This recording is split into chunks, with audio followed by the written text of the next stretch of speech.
This lesson is about organic functional groups, and the reason we call them functional groups is because that's where all the reactions happen. So it's a part of an organic molecule where most of the activity or reactions will occur.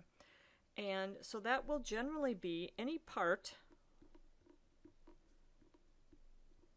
of an organic molecule that is something other than carbon-carbon single bonds or carbon-hydrogen single bonds.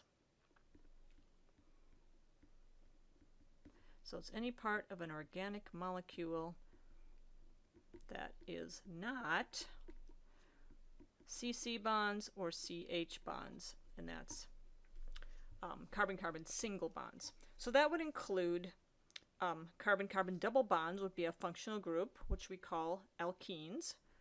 Carbon-carbon triple bonds are another one called alkynes, and aromatic parts of molecules. So those are three that are just with hydrocarbons, but many functional groups have atoms other than carbons and hydrogens, and so that's what we're going to talk about now.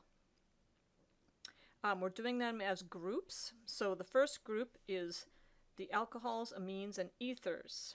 Okay, these are groups in organic molecules, so they have carbons that have a singly bonded atom other than carbon and hydrogen. So in alcohol, you have a carbon singly bonded to an oxygen, and then you have a hydrogen on the other side of the oxygen. That is an alcohol. An amine, instead of an OH group, has a nitrogen, and the nitrogen may go to anything else. It might just be H's, or it might be a whole nother chain of hydrocarbons. And the same with in the alcohol. When I'm not showing anything that it's bonded to, that could be a variety of different things. But the point is, this is the part in the molecule you're looking for. And then an ether has two carbons separated by an oxygen, which is singly bonded to both of them.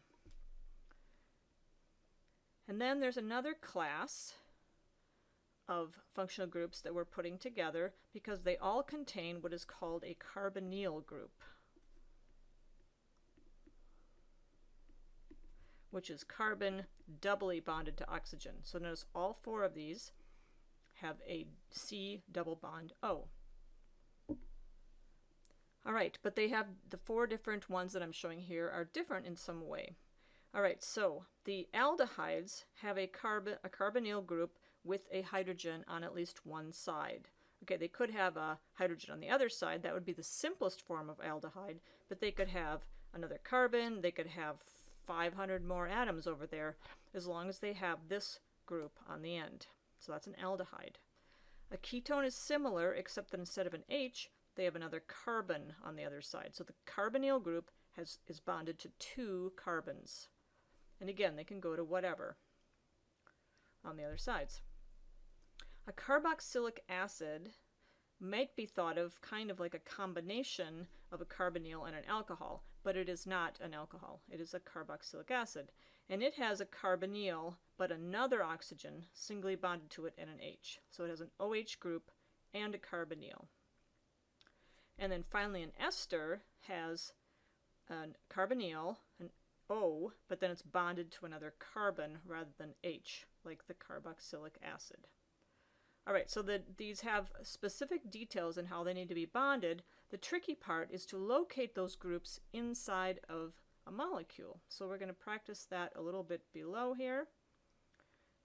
I have four different molecules, and we're going to find all the functional groups inside. We'll start with the first one. So try to circle and identify the different functional groups that you see there.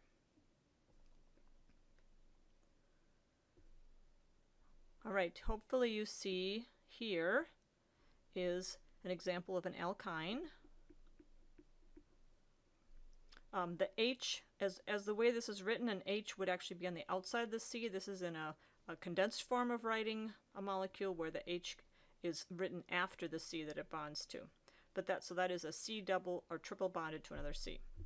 Then there's a carbonyl here, but we have to identify which of the four possible carbonyls we have. All right, so this one has a carbonyl with a carbon on this side and a carbon on that side. That would be a ketone. So we can circle this whole part and say that that is a ketone. All right, stop the video and try finding what functional groups you can in the other 3 groups, and then we will go on.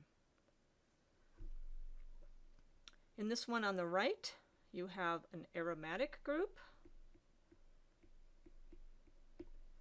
and you also have an alkene, and further you have this group, which is an aldehyde. Notice that the carbonyl is bonded to an H. Okay, and if that's the case, that's an aldehyde. All right, on the bottom left, we have a nitrogen, and notice up here an amine is a carbon bonded to a nitrogen. The rest of it can be basically anything else. So again, with the way we write condensed structures, this carbon is bonded to this nitrogen, which is then bonded to this carbon in a chain. This H is only bonded to the N, and these 3 H's are only bonded to this carbon. So we can say basically that we can pick either of the carbons and the N, and that would be an amine. We have another carbonyl here. It's got a carbon on one side. Remember, the H's go on the C. So it's carbonyl, it's got an O and another C, so that would be an ester.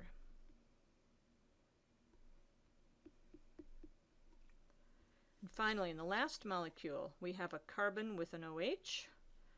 That's an alcohol. And we have a carbonyl with an OH. That would be a carboxylic acid.